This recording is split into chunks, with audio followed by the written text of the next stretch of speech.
Okay. Live from We're New York. live. Likutei Moharan Torah Dalid.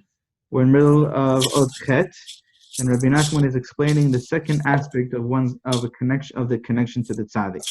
There are three aspects in the connection to the tzaddik and the relationship with the tzaddik, and each aspect brings different benefits.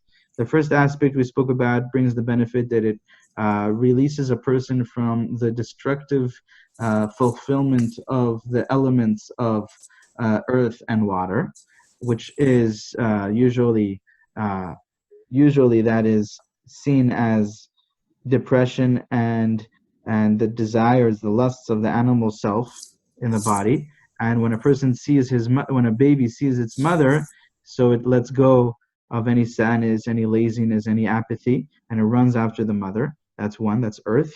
And also it lets go of whatever foolishness it's involved, playing with whatever toys and foolishness it's involved in, and goes and runs for the mother. And the tzaddik is the mother, because the tzaddik nurses us to the level of mochin, from ibur, from the embryo, from the pregnancy, to complete maturity of consciousness, which is mochin. The process that it brings us from the first point to the complete perfection of the consciousness is the yanika, the nursing.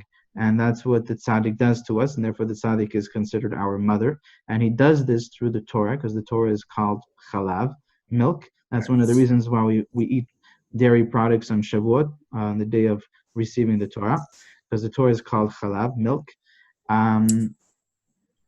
And therefore, when we see the tzaddik, that's the first aspect. Just by seeing the tzaddik, gazing upon the tzaddik, you're healed, you're saved, rectified from those first two elements of inanimate and plant life, right? Those are the two, the way Rabbi Nachman is, because why does he do that? Why does he show that it's represented by domem, tzomech, inanimate, plant life, animal life, and humankind? Because that's how he fits it into the metaphor. That's how it shows us. Right. It fits into the metaphor like that. Into the mushal, you mean, in terms of the thorns is the the thorns and the thorns is the animal life, the plant life. Is the plant life, the beast, the animal life, right? Right. The ditches are the inanimate. So now we're up to the second aspect. The second aspect in one's relationship and connection to the tzaddik, to be benefited by that relationship, is when a person gives tzedakah to the Talmid Chacham.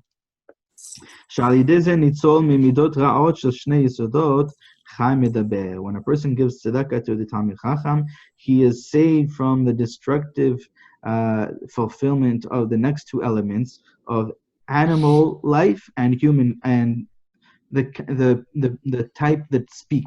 Medaber. The ones that speak, the humankind. And they in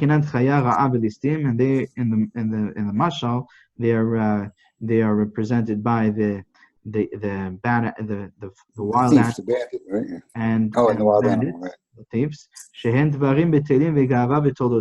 they are corresponding to, representing the devarim betelim, the idle talk, right?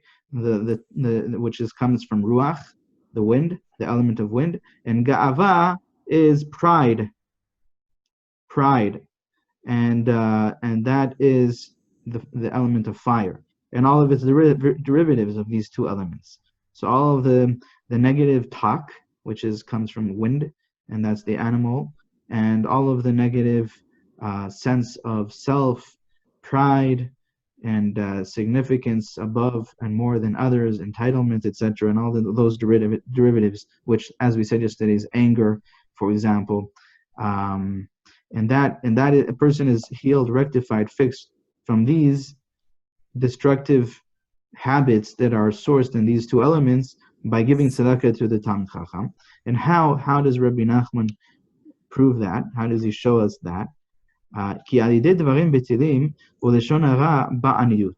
Because we know the Torah teaches us that when a person speaks idle chatter, the dvarim betelim, the wrong and inappropriate speech, when speech is used in an inappropriate way, either by not, so idle chatter is a lack of doing the right thing with your speech. That's what it is. It's a lack of using your speech constructively, in a way that benefits the world, others, benefits yourself, and fulfills the Torah, right? That's what idle chatter is. It's a lack of constructive and proper speech. So it's a lack of asay tov. We speak about how the Torah is always made up of removing the minus and adding plus. So here it's a lack of the plus. That's what dvarim betelim is, idle chatter. But also included in that, in the destructive speech, the destructive way of using the element of wind, is all of the negative speech, the lashon hara, sheker, and all those other things that are included in that, those other derivatives, right? So that if a person speaks, if a person uses his power of speech inappropriately, comes to poverty. That brings a person to poverty. Okay, and he says, he brings proof to that. כמו שכתוב, כי מתו כל האנשים, זהו עניות. Okay, so what is that referring to? That's referring to, we had this, I think, two parashiyot ago, I think, about Datan and Aviram. It's speaking about Datan and Aviram, and it's saying, well, they went and they told on Moshe for killing the Egyptian. And they told on Moshe to Paro, and Moshe was caught and put in the dungeon, and he was going to be executed. And by tremendous miracle, when the sword came next to the neck of Moshe, his neck turned hard like marble, and the sword broke, and Moshe and everybody became blind, and Moshe just ran away.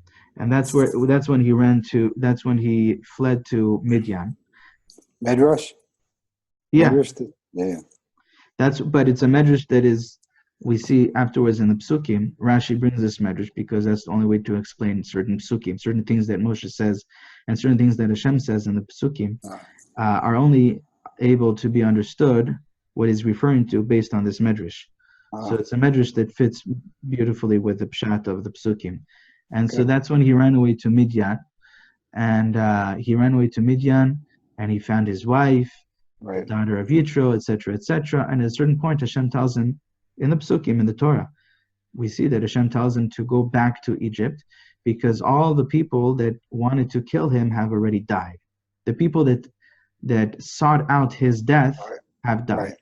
Right. So what is that referring to? So Rashi says on the spot, it's referring to Datan and Aviram, that they were the ones that wanted Moshe dead. They're the ones that went and told on him to Paro. But the truth, that the question Rashi poses is that we know that Datan and Aviram did not die at that time. They died way later, much later. They died at the time of Korach, which is 10 years later in the desert. Right. So what does it mean that those people that sought his death have died? So Rashi explains that they became extremely poor, destitute. And when a person is poor, has no money, so that person is considered dead. Right.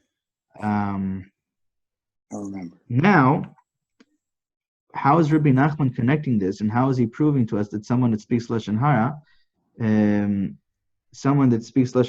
has the punishment of poverty? So these people, Datan and Aviram, what was their sin? The people that sought Moshe's death, their sin was lashon hara. Lashon hara. It was a destructive way of using their power of speech, right? The element of ruach, of wind. And what was their punishment? Their punishment was poverty, extreme poverty, to a point where they were considered dead. So this is proof, says Rabbi Nachman, that the punishment for improper speech, for the destructive way of using the power of speech, is poverty. Okay, so that's established. Now, going on, next, gam ga'ava, also when it comes to pride, so the destructive way of using the element of fire, entitlement and significance, pride, all of that. It says about pride, siman gasut ruach aniyut. The Gemara says that a siman, a sign of someone that is living the consequences of his pride, is poverty. Is also poverty. The sign of a person who is living the consequences of his pride is poverty. Okay, very good. So now we have proof for both, that the destructive way of using fire and wind both end up, the consequences for both of them is poverty. Okay, now what? Now says Rabbi Nachman, what's the tikkun for poverty? The tikkun for poverty, says the Gemara, is tzedakah. It's based on a pasuk, aser te'aser. Aser b'shvil shetit asher. You shall, it says in the pasuk, you shall surely give a tenth. But it uses a double word. The wording is used, it's like a double, it uses the word twice. Aser te'aser. You shall surely give meiser. It could have just said, just give meiser. We would have understood. So the Gemara makes a drasha on that. Aser b'shvil shetit asher, and it changes the sin of the second word to a shin. And when it's changed to a shin, it means that you shall become wealthy. So give meiser, meaning give tzedakah, and that will make a person wealthy. So that's very, very interesting point, because the normally a person thinks that if a person doesn't have money, a person should give less tzedakah, and a person should save whatever he has left. But the Gemara says just the opposite. If a person is poor, he should give more tzedakah, and in this way a person will get rich, because it's all about midah keneged midah, and it's all about connecting yourself to the energy of wealth, of having, of abundance. And a person that is connected in that way, that energy, that midah, then a person, that holy midah, then that person gives, he opens his hands with tremendous abundance to give tremendous amount of tzedakah. And so that brings upon the person, from that channel that he opened up, even more wealth. So that's what it means, aser b'shvil shetit asher, give meiser or give tzedakah so that you shall become wealthy. So we see that the tikkun for poverty is giving tzedakah. Right? Oh, and he brings a pasuk for that. As our Chachamim explain on this pasuk, im shlemim v'chen rabim v'chen nagozu v'avar v'initicha lo ancha. So on that pasuk they say, Shuv en marino simane aniyut. Though they were united, and so many of them, even though they are gone, I will not punish you anymore. Okay, so what is that telling us? It says that he will never again have the mark, the simanim, the mark of poverty. Okay, and this pasuk is speaking about when a person gives tzedakah. So from that, and on that pasuk, the pasuk that about this person, they're all being united, and therefore, and he gives tzedakah, and they're all being united, and therefore there's no more affliction. So on that, the Gemara says that what is this affliction? It means that the person will not be shown any more signs of poverty. So we see that the tzedakah causes the removal of poverty. It causes a refilling of wealth and abundance, so that all the poverty is erased. Okay, beautiful. Now he's going to fit it back into the mashal.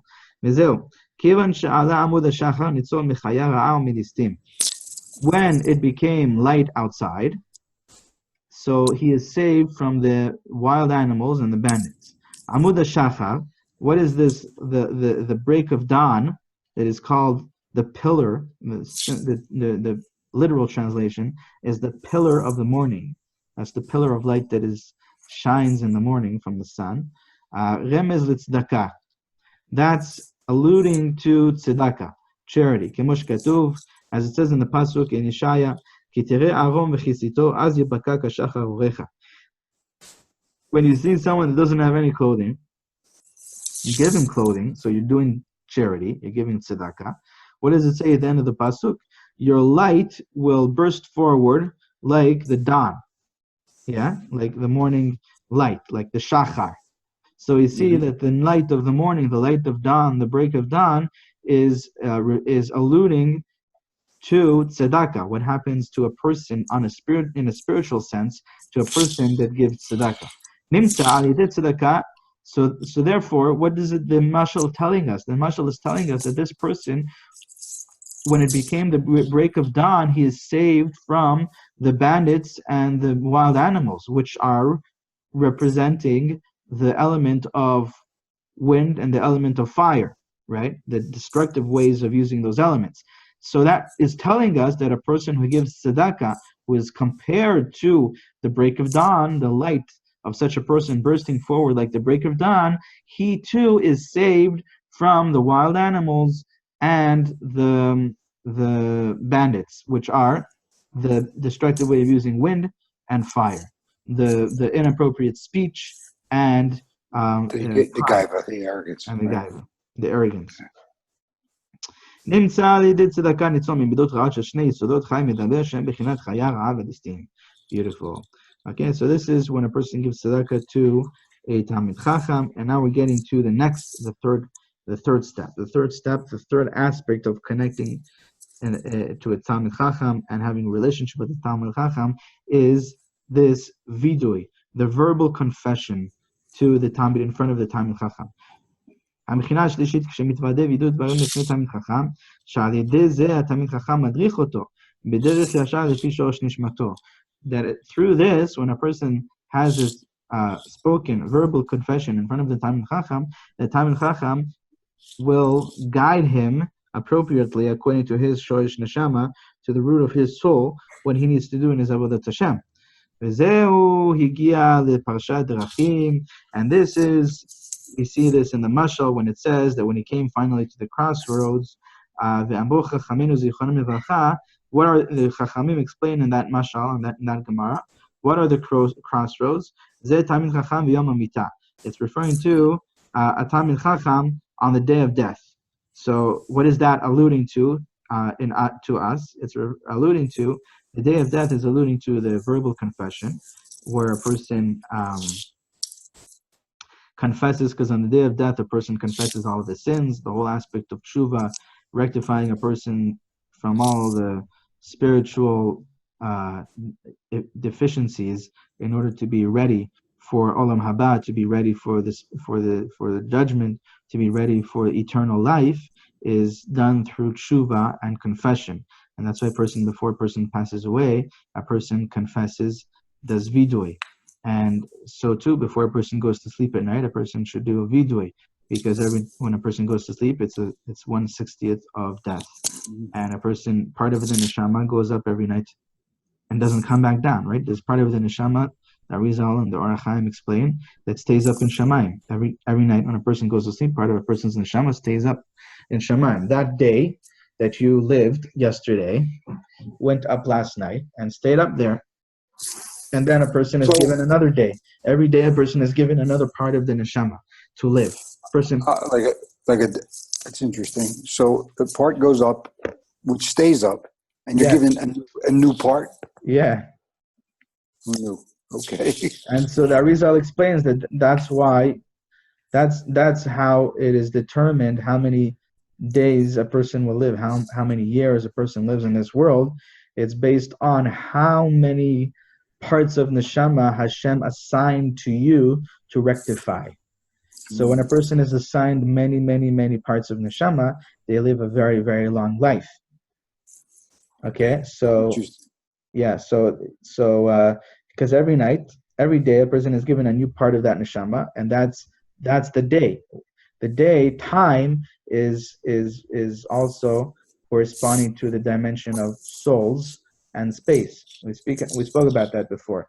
Olam Shana and Nefesh, the dimension of space, time, and souls are corresponding to each other, and they're all connected, and they all represent one another. They all parallel one another, and therefore time is also every day, every moment of the day is a different part of neshama. It's a different part of life within you that is living, and also space.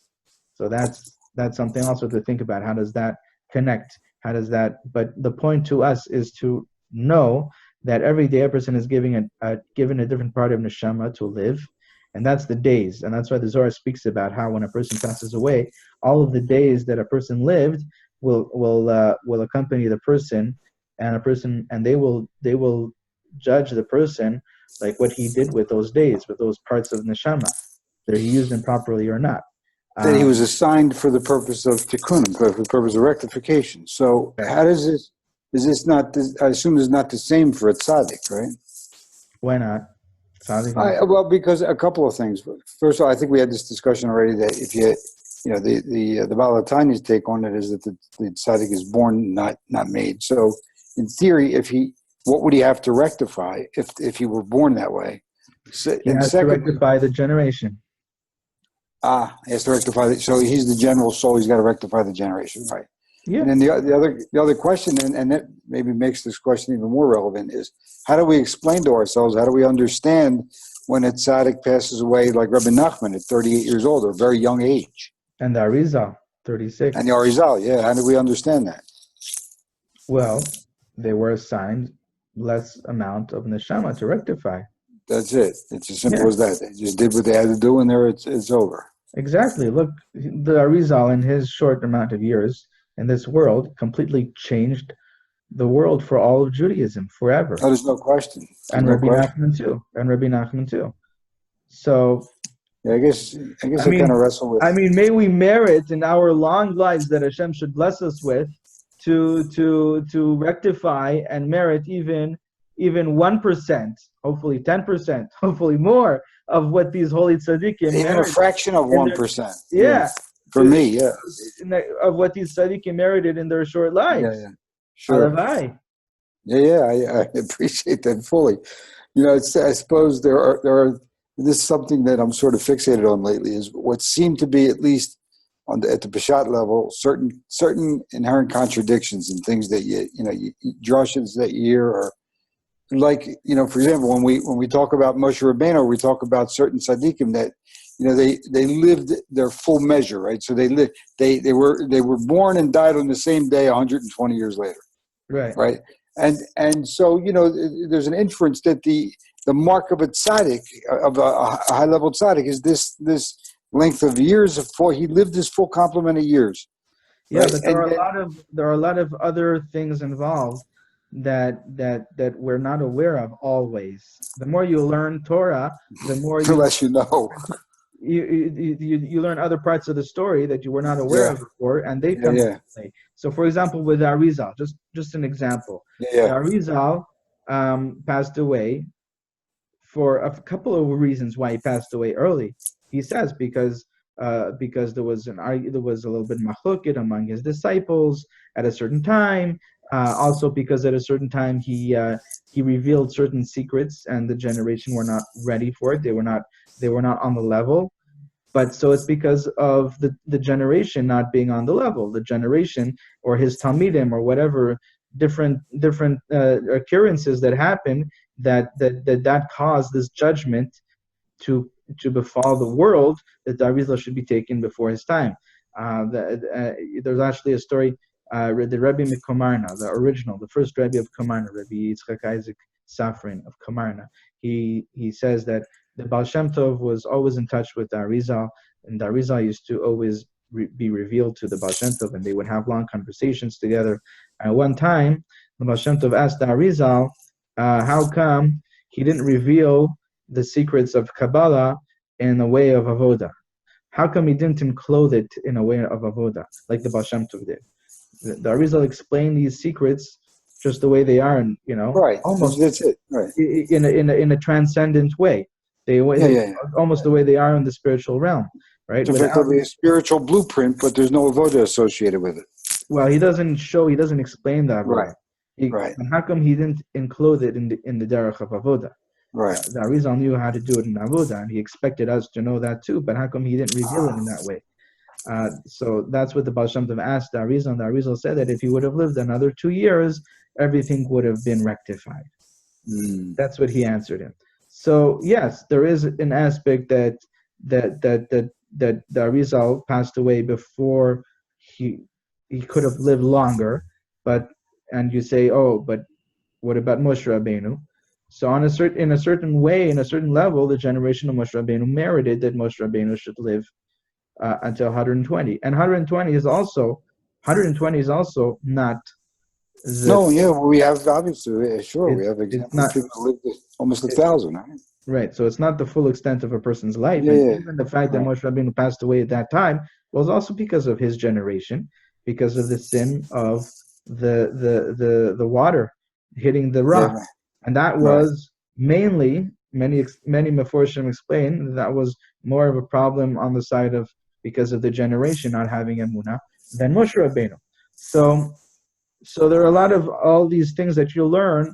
And so when you have questions like that, what you do is you say, okay, that's a good question. You can even write it down. And then when you continue learning, you'll come across more information, more pieces to the puzzle that will and then you always go back. That's what I'm always doing. That's not your way of saying don't ask me. No, what I'm saying is that this is what I do, and this is a good this is a good formula. It's a good practice, right? It's a good practice, and what you do is you keep the questions, and then when you get a new piece of the puzzle, you look back at your puzzle and you see, where does this piece fit in? What is this? What can this answer for me? Right. So, for example, this whole idea about every day is a different part of the neshama. What does that answer for me? What does that clarify for me in my life and understanding of Torah and mitzvot, etc., etc.? The Orach Chaim HaKadosh says when a person passes away, all of the parts of the neshama, all of the days, quote unquote, come back to the person, and like a magnet, they attract, they draw whatever the last day that is left in the person, they draw it out, and then all of that goes back to Shemayim. So that's how a person, as a whole. As a whole, yeah. Okay. So all of the days are so that's like the magnet. So there's a lot of chiyus. That's why a lot of people before they pass away, they feel chiyus, they feel energy, they feel good. Sometimes people sit up, sometimes people open their eyes, sometimes people they ask for a meal or something like that. Because that's the extra parts of the neshama that are coming back. And he says that's how Yaakov Avinu knew that he was going to pass away. This is what the Orach Chaim HaKadosh says.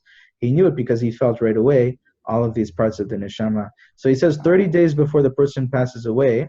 So then that last part of the neshama just gets less and less, and a person doesn't get a complete day. He gets different percentages of that. So it's to be fractions. So it gets less. Person gets weaker. And then on the last day, a person gets all of these parts of the neshama that come down and are with the person, and then they draw out of the person. They basically came to gather what was left. Yes. Right. Interesting. Wow. Never heard that. Yeah. So Bezrat Hashem, may we merit long, successful lives with abundance and hatzlacha, spiritual and physical. Amen. Amen. Okay, so let's finish here. Yeah. So when he gets to the crossroads says the Gemara, that's representing the Tamin Chacham and the day of death. So what is that? What is the Tamin Chacham and the day of death? The day of death, Rabbi Nachman says, that's confessing, the verbal confession. And the Tamin Chacham means because the greatest way of confessing, that verbal confession, is in front of the Talmid Chacham. Yom HaMitah, the day of death, remez al vidui, is hinting to the confession. Why? Kol hamumatin mitvadin. Chachamim say, so Masechet Sanhedrin, that all the people that are killed by the Beit Din, there's 4 types of deaths. So before they're killed, they do the verbal confession. So there's a connection between the verbal confession and before a person passes away. So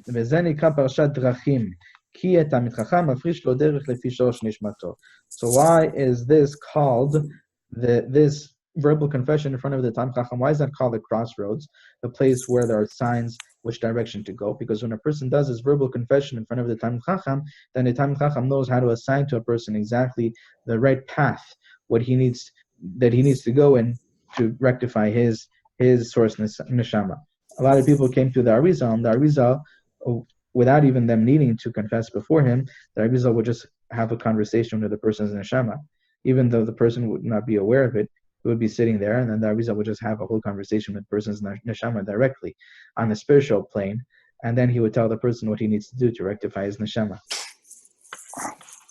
Wow. Okay. I don't even know what to do with that. It's unbelievable. Yeah. Oh, man. All right. So let's finish this paragraph.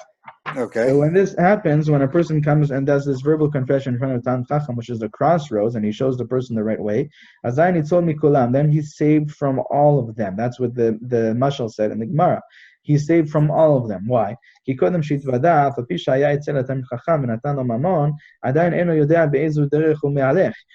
a person confessed in front of the Tam Chacham, even though he was by the Tam Chacham, so he saw the Tam Chacham.